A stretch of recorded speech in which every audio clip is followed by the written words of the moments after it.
and good evening, everybody. Can you hear me all the way in the back? I'll try to speak up so that you can. And Steve, to you, thank you for stepping in. It was not Steve Flynn's master plan to become the chair of the board of the PPJPC, but he stepped in willingly and capably and steered us through this past year.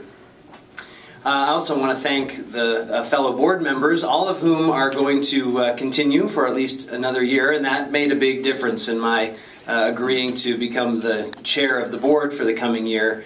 I've really enjoyed working with the folks who are on our board, as well as the two new people who are coming in. I think it's going to be a great year.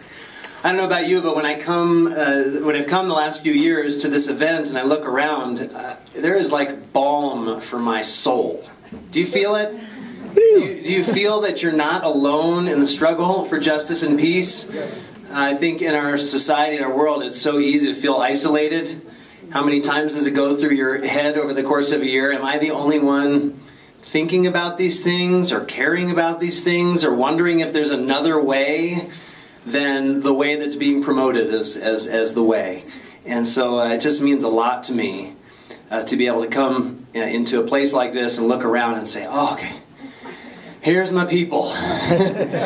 These are the people that wherever I am, they are also somewhere thinking about peace and imagining a new way. So this is important work that we do together.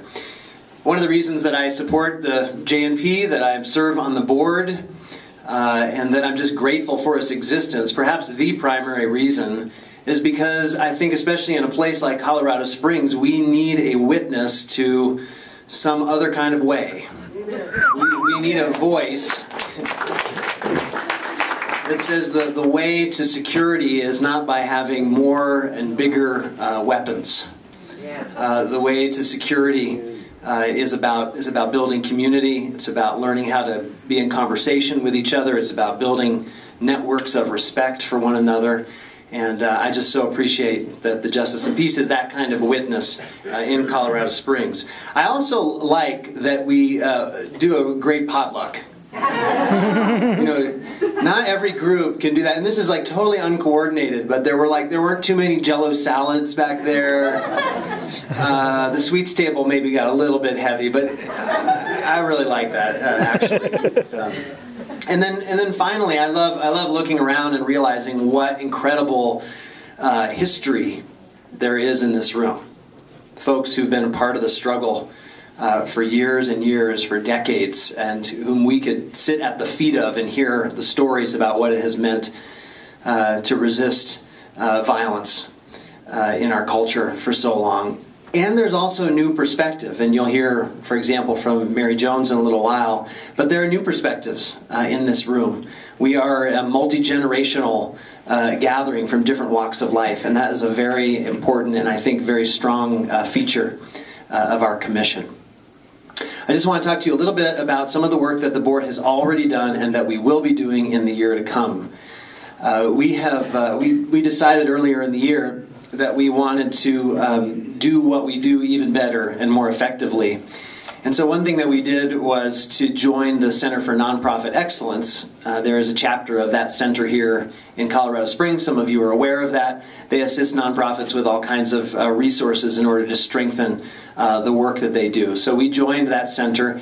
And by joining that, we availed ourselves of the services of the Front Range Executive Service Corps.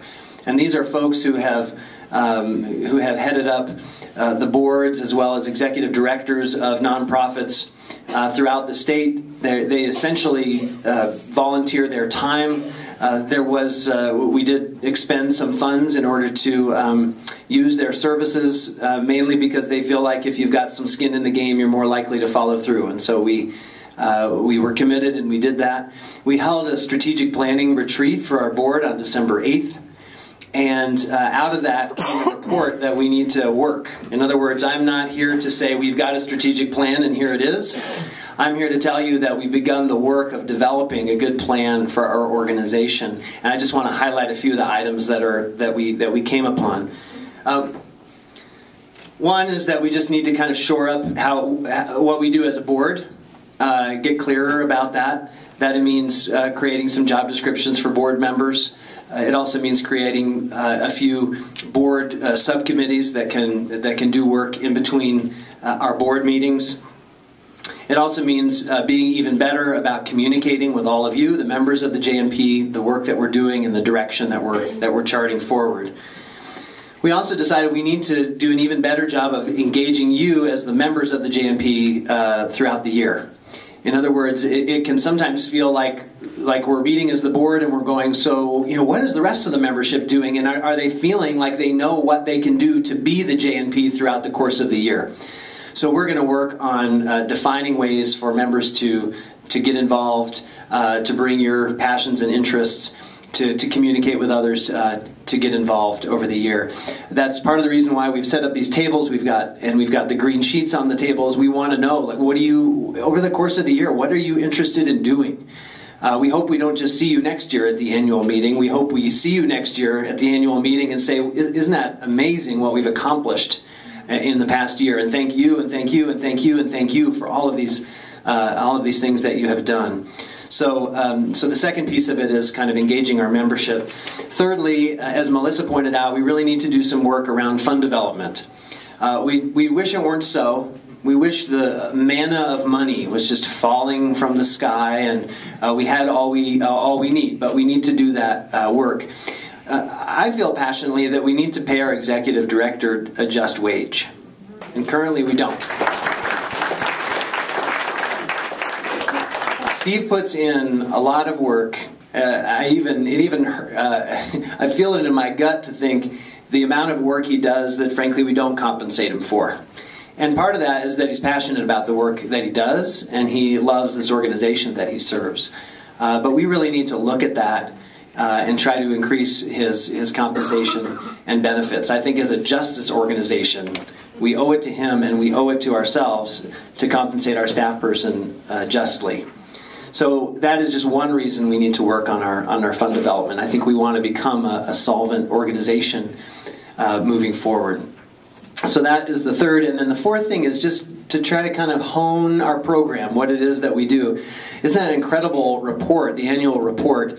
But how can we even concentrate more fully on the things that we really want to accomplish and make an impact on over time? So the board is going to be doing some work, reaching out to you all, trying to define what programs, what initiatives, what directions are we going to concentrate on in the year to come.